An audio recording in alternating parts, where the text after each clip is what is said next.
यह कहानी है उस वक्त की जब इंडिया और ऑस्ट्रेलिया के बीच क्रिकेट की धरती पर पहले टी20 वर्ल्ड कप का दूसरा सेमीफाइनल मुकाबला खेला जाना था। लेकिन उस वक्त ऑस्ट्रेलिया जैसी धाकड़ टीम को हरा पाना किसी सपने से कम नहीं था, क्योंकि पिछला 3 आईसीसी वर्ल्ड कप ऑस्ट्रेलिया ने अपने नाम किया था। संपूर्ण क्रिकेट जगत पहले ही ऑस्ट्रेलिया को 2007 टी20 वर्ल्ड कप का विजेता मान चुका था। ऐसे हालात में टॉस होता है। MS धोनी ने टॉस जीता और पहले बल्लेबाजी करने का निर्णय किया। भारत की तरफ से गौतम गंभीर और वीरेंद्र सहवाग पारी की शुरुआत करते हैं। गौतम गंभीर पहली ही बॉल पर बाल बचे और ब्रेटली का ये आंख दिखाना ऑस्ट्रेलिया के घमंड की गवाही दे रहा था। लेकिन इस ओवर की तीसरी बॉल को गंभीर ने चौके के लिए भेज दिया, लेकिन फिर भी पूरा स्टेडियम जश्न मना रहा था। पूरी इंडियन टीम खुशियां मना रही थी। लेकिन आखिरी गेंद पर एक बार फिर से ब्रेटली का ऐसा बिहेव किसी को पसंद नहीं आया और फिर उसी के बाद सहवाग के थाई में खिंचाव आ गया और फिर रोहित को रनर के रूप में जाना पड़ा।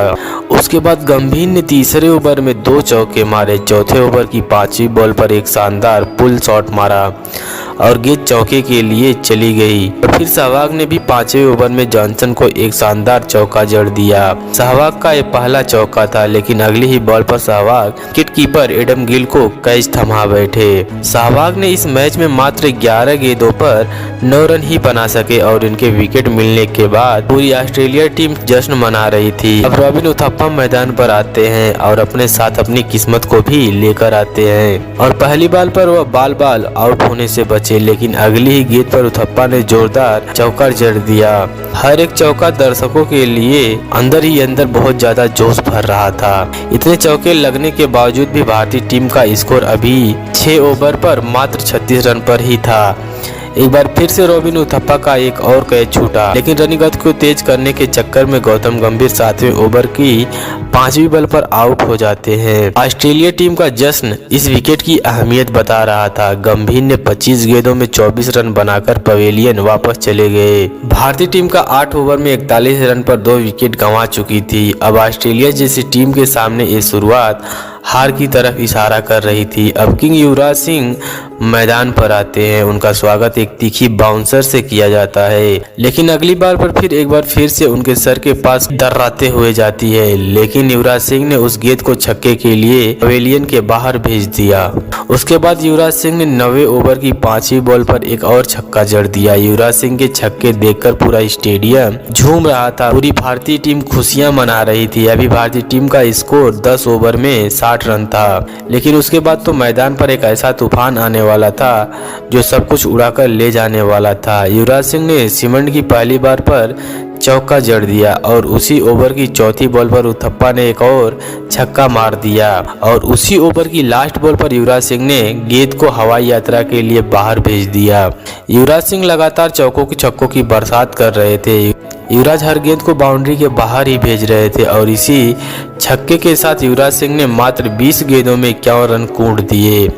अब युवराज की 50 हो चुकी थी। उस दिन पूरी दुनिया ने देखा युवराज सिंह का महापराक्रम। उसके बाद भी युवराज सिंह नहीं रुके। जहां भारत का स्कोर 10 ओवर में मात्र 60 रन था, तो वहीं अब 14 ओवर में 113 रन पहुंच चुका था और 14वें ओवर की पहली बॉल पर उथप्पा ने एक और छक्का जड़ दिया और अगली बॉल पर एक और छक्का मारकर जॉनसन के द्वारा मनाई गई उस जश्न को आईना दिखा दिया। लेकिन अगली बॉल पर सीमंड के एक शानदार थ्रो की वजह से रॉबिन उथप्पा की पारी वहीं खत्म हो जाती है। अब मैदान पर टीम इंडिया के कप्तान MS धोनी आ रहे थे और धोनी मैदान पर आते ही सीमेंट की पहली बॉल पर चौका जड़ देते हैं और धोनी मैदान पर आते ही सीमेंट की पहली बॉल पर चौका जड़कर उनकी खुशियों पर पानी फेर देते हैं। युवराज ने भी 5वीं बॉल पर चौका जड़ दिया और फिर 17वें ओवर की दूसरी बॉल पर युवराज सिंह ने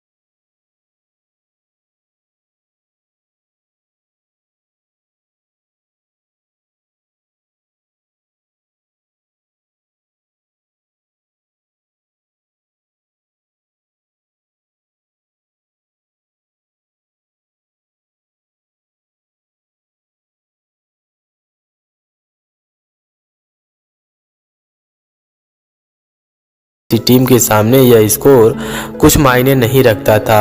अब ऑस्ट्रेलिया टीम मैदान पर आती है। आज या तो ऑस्ट्रेलिया का घमंड टूटने वाला था या तो फिर जारी रहने वाला था, और पहले ही ओवर की तीसरी बॉल पर गिलक्रिस्ट ने चौका जड़ दिया और अपने इरादे को स्पष्ट कर दिया, और फिर अगले ही ओवर में एक छक्का जड़ दिया। ऑस्ट्रेलिया के दोनों बल्लेबाज ने स्कोर कार्ड को आगे बढ़ाते चले जा रहे थे। अब ऑस्ट्रेलिया का स्कोर 36 रन 6 ओवर में बिना किसी नुकसान पर पहुंच चुका था, लेकिन श्रीसंत की एक गेंद ने गिल का किल्ली उखाड़ दिया। श्रीसंत का यह सेलिब्रेशन इस विकेट की अहमियत बता रहा था। उसके बाद ऑस्ट्रेलियाई बल्लेबाजों ने चौकों छक्कों की बरसात कर दी। लगातार ऑस्ट्रेलियाई बल्लेबाजों ने भारतीय गेंदबाजों की जमकर खबर ले रहे थे। अब ऑस्ट्रेलिया को इस मैच को जीतने के लिए 72 गेंदों पर 125 रनों की जरूरत थी। तभी इरफान पठान की एक गेंद पर हौज ने युवराज को कैच थमा बैठा। अब मोमेंटम एक बार फिर भारत की तरफ आ गया। अब क्रीज पर एंड्रयू साइमंड आते हैं। यह बात तो सबको पता थी कि साइमंड आकर क्या कर सकते हैं, लेकिन जितने भी लोग मैच देख रहे थे उन सबको अभी तक डर से मुलाकात ही नहीं हुई थी। पर असल डर क्या होता है उस दिन हर भारतीय फैंस ने महसूस किया हुआ था। इन दोनों बल्लेबाजों ने मैदान की चारों तरफ चौकों छक्कों की बरसात करने लगते हैं, और इनके द्वारा लगाया गया हर चौका छक्का करोड़ों भारतीय फैंस के वर्ल्ड कप जीतने के सपने को चकनाचूर कर रहे थे। विकेट तो मानो भारत की किनारा ही कर लिया हो, लेकिन भारतीय टीम के पास एक लगातार स्क्वायर रन रेट भारत के पक्ष में था। लेकिन उसी के साथ सहवाग के उस एक ओवर ने उस उम्मीद को भी बीच मैदान में दफन कर दिया। मैथ्यू हेडन ने 13वें ओवर में 20 रन कूट चुके थे। अब ऑस्ट्रेलियाई टीम को 7 ओवर में मात्र 69 रनों की जरूरत थी और हाथ में 8 विकेट भी था, और इसी बीच एक रन आउट का मौका भी भारत ने गंवा दिया। अब ऑस्ट्रेलिया को 36 गेंदों पर 60 रनों की जरूरत थी, लेकिन श्रीसंत के उस ओवर की चौथी गेंद ने मैथ्यू हेडन को बोल्ड कर दिया। अब मैथ्यू हेडन पवेलियन जा रहे थे। एक तूफान पवेलियन से वापस जा रहा था, तो वहीं माइक हसी के रूप में एक सुनामी पवेलियन में वापस से मैदान पर आ रही थी, और माइक हसी के मैदान पर आते ही भारतीय चेहरों को हंसी गायब हो जाती है। लेकिन इरफान पठान के 17वें ओवर की चौथी बॉल ने साइमंड को बोल्ड कर दिया। साइमंड ने मात्र 26 गेंदों में 43 रन बनाए हुए थे। एक बार फिर से इस मैच में भारत ने वापसी कर लिया, लेकिन अब मैदान पर क्लर्क आ रहे थे। अब ऑस्ट्रेलिया को मात्र 18 गेंदों में 30 रनों की जरूरत थी। यह मैच यहां से कोई भी जीत सकता था, लेकिन हरभजन सिंह ने 18वें ओवर की पहली बॉल पर क्लर्क को बोल्ड कर दिया और पूरी तरह से शांत हो चुके स्टेडियम में अकेले ही शोर मचा दिया और पूरी दुनिया को बता दिया कि ये वर्ल्ड कप इतनी आसानी से हम नहीं जाने देंगे, क्योंकि ये वर्ल्ड कप हमारा है। हरभजन सिंह ने इस ओवर में मात्र 3 रन दिए, और अगले ओवर में आरपी सिंह के शानदार गेंदबाजी ने ऑस्ट्रेलियाई बल्लेबाजों को रन बनाने का मौका ही नहीं दिया और मात्र 5 रन ही खर्च किया।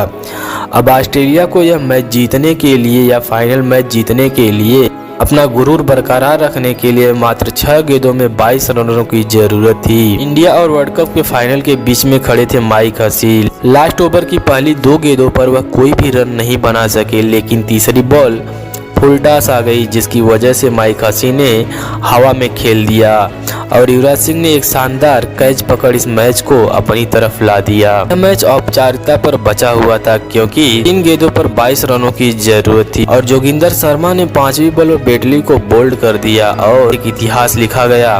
एक ऐसा इतिहास लिखा गया जो क्रिकेट की धरती में हमेशा हमेशा के लिए अमर हो गया। एक कहानी थी ऑस्ट्रेलियाई टीम की घमंड टूटने की, एक ऐसा घमंड जो दशकों से क्रिकेट की दुनिया पर राज कर रहा था, और इसी जीत के साथ भारतीय टीम फाइनल में प्रवेश कर लिया। और यदि आपको फाइनल मैच की पूरी कहानी चाहिए तो हमें कमेंट करके जरूर बताइए।